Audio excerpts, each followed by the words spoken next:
So today in the Inkman world, I'm going to show you how I'm going to tone this metallic to match a customer supplied sample. So the customer calls out a 10124 metallic, and I can tell you in the videos on my side the color looks way closer than what it is here in real life.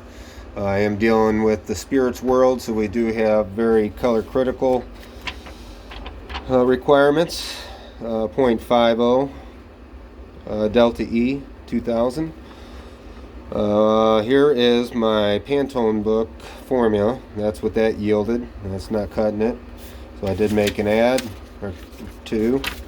Here was an ad. You can see it's not quite there. It's a little too metallic. So we're just trying to cut that out. Here was my last ad. We're going to do my last ad one more time. You'll see here, that's the very end color. So let's go over to the slab. So I'll give you a quick peek here. This here was the Pantone book formula. I showed you what that yielded. Here was my work of showing what I actually scrapped this, reweighed it, came up my 100%. Now I weigh up 33 grams, so that's what this yielded from my 100%, is this first column. And you can see my couple ads here. We're going to do that last ad just once again, the same thing. We're going to add 3 grams of yellow and 1/4 gram of the magenta.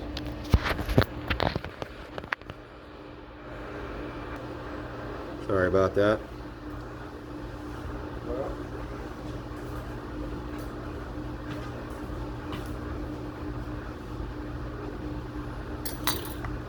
I got my yellow.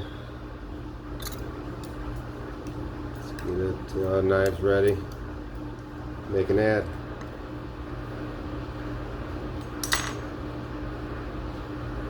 So I mentioned that I actually run all my colors to 0.50 DE or under.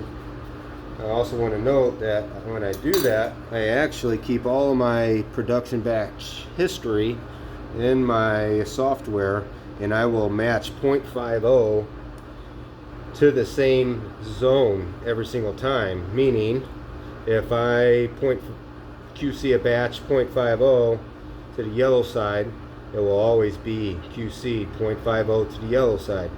I could be 0.50 and you're like, oh damn, that's good. Well, if I'm 0.50 to the blue side and all my other batches were 0.50 to the yellow side, we're now looking at 1.0 DE. You can definitely visually see it. And here in the spirits world, they're just extra particular, and so we go the extra mile here. These are measurements exact to the 100th. 0.25 grams, that's what that looks like. We're going to mix it up here. I run in 33 grams. I say that's good for about 3 ads before you need to reweigh, before it starts affecting your formula accuracy for your production batches. Some people go 50 grams, some will do 0.2 or 25 grams. I just take my 100%, divide by 3, get 33 grams, and that's what I run with. Been doing this 22 years. It's working out for me. Now it's 22 years, but I've been with the same company, ink company, but I've traveled all over the country. Past 10 years, tech service and implant startups, training guys, installing equipment. Took a step back, pay cut, but I get to sleep in my own bed every night. So everybody has their time frame and how many cycles they go through here on the slab to get this mixed in. I'm going to tell you what my time frame is, but I do know it's usually longer than my co-workers. Not that I'm slower, I think I just do it more times. I just like to eliminate any variables, making sure that I got it fully mixed.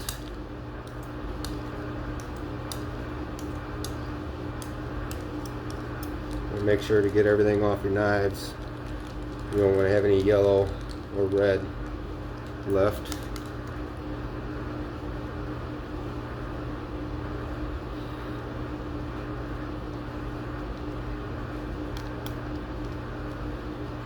Now this is a metallic, so our final color approval on this will have to be visual. I do not have a spherical spectrophotometer, and the metallics do throw the spectros off, so I'll use it as a tool. I'm a solo guy here, so sometimes it's just as a just a second opinion, even with the metallics. I use an exact with some of the X-Rite software on the computer. It's a whole different world once the spectrophotometers came into light. Got much better, I'd say. A lot of it was people not understanding them. Every variable matters with those spectrophotometers. If you're using a different pigment, it's going to matter. If you're using a different substrate, obviously it's going to matter. If you have a motley print, it's going to throw off your numbers. Make sure you get a nice, good, smooth print. Wet versus dry. Many variables to take into account, and once you kind of learn all those variables, you can learn to trust those spectrophotometers just a little bit. I'm going to call this good. Now I could use a volume meter, but I'm not.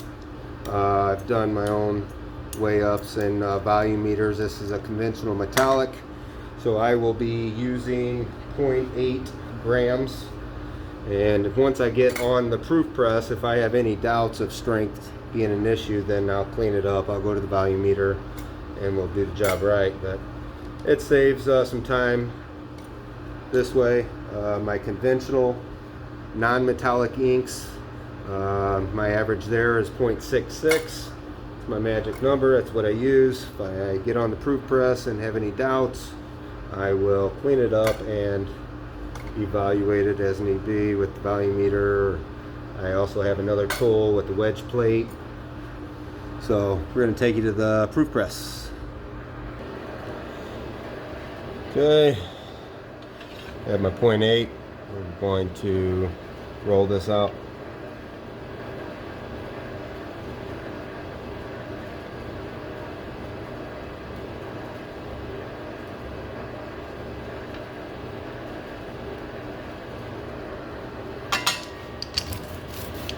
We'll roll this out every direction until it's smooth across your plate.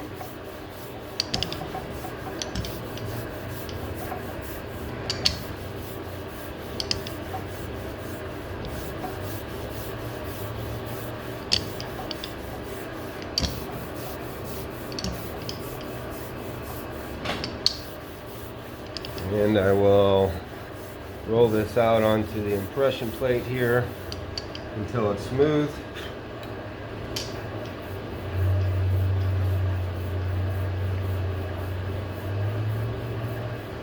Some people call these here cheater bars. I like to call them perfection. Dope. That's my Chauncey S setup here. We'll see if it holds. I like to call them perfection bars. I get a print and I can usually get 3 out of 1, but if you have a heavy edge and on one side, whatever, this just perfects that print that you're producing and you're able to use more of it. I'm going to do that twice. Now I'm going to ink up the blanket 6 times.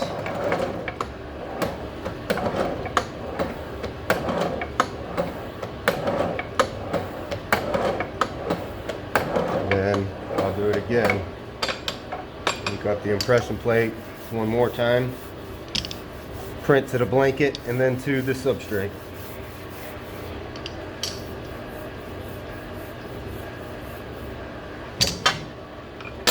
let's see if we can rock this out so you can see the impression.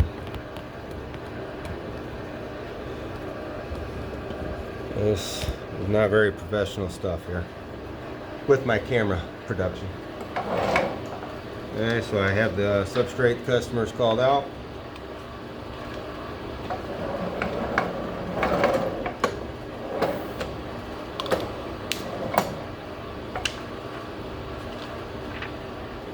There we have it. So we're going to aqueous coat this and we'll take another look. Okay, I've got my proof. Got my coater. There's my coating. The coating does change your colors, guys. Certainly it will diminish metallic, but it will turn all of your colors to a different shade. Blues might kill red, and other variables, so might as well put the apples to apples. Just takes a quick clean. We'll run that on a clean piece of paper. We don't want to run that coating back into your coater. And let's go check out the color. So here we have our proofs of every move. This is my last one here. I want you to notice, I don't know if you can see it in the camera or not, but here into the middle you'll see a little bit difference in color. Well, what that was is I'm in too big of a hurry. I didn't let my blanket dry on my proof press.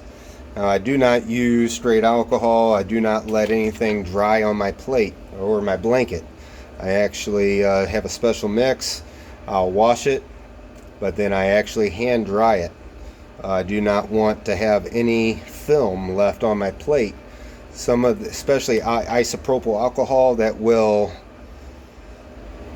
it can affect certain pigments. I've seen it happen. You just have to take my word for it. So I will physically dry off the solvent. Okay. So here we are. Let's see how our color's doing. Still not killing that metallic, so we're gonna have to do something extreme to get this thing to move. But you just keep doing it until you get it. I mean, you see the stages here, and you just got to keep at it until you get perfection. That's the Inkman world, especially in the spirits. They're critical. I'm trying to hide the customer here. Don't want to get in any trouble. So I hope you enjoyed Inkman World video 1, first video.